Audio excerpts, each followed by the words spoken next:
It's 8:30. Good morning, I'm Ian Crouch with Hunter News.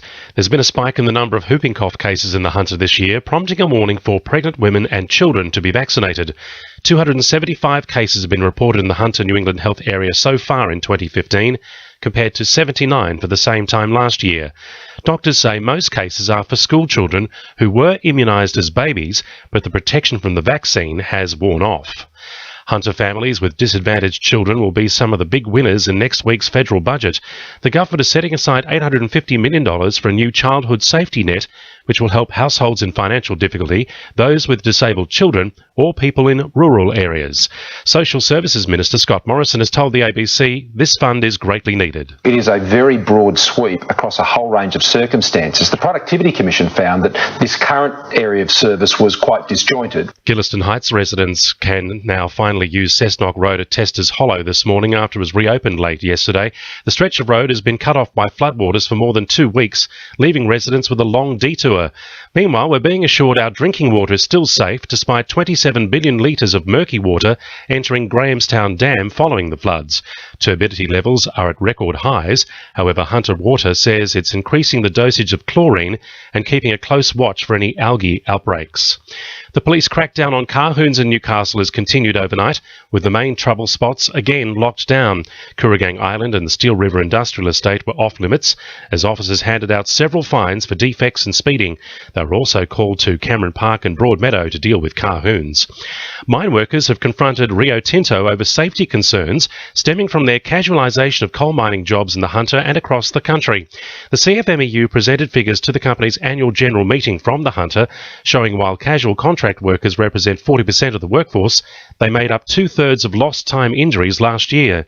Union General Secretary Andrew Vickers says the lack of job security for casuals is detrimental to workplace safety. The real issue is, and we get this on a regular and consistent basis from people who work in the mines and are in these positions, that they're terrified of raising safety issues with supervisors or managers, because if they do, they then find themselves turfed out and no longer required at the mine the next day. Police say they found a pistol, drugs and cash during a search of a car at Belmont South.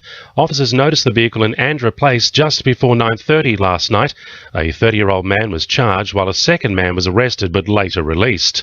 The Hunter Development Corporation is calling for tenders for construction works for the remediation of the intermodal area of the former BHP Steelworks site at Mayfield.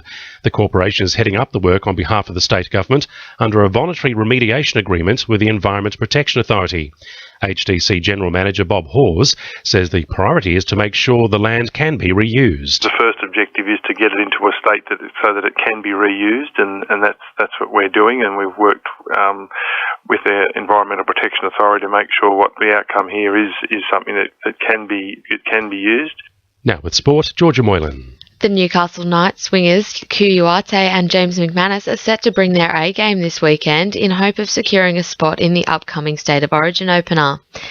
Coming off 4 consecutive losses, McManus says it's important Origin doesn't distract from the game at hand. We've got a job to do here, so that's where all our focus is, and there's always a lot of noise about Origin at this time of year, and certainly none of us need to be concerning ourselves with that. It's about winning for the Knights and getting us back on the right path.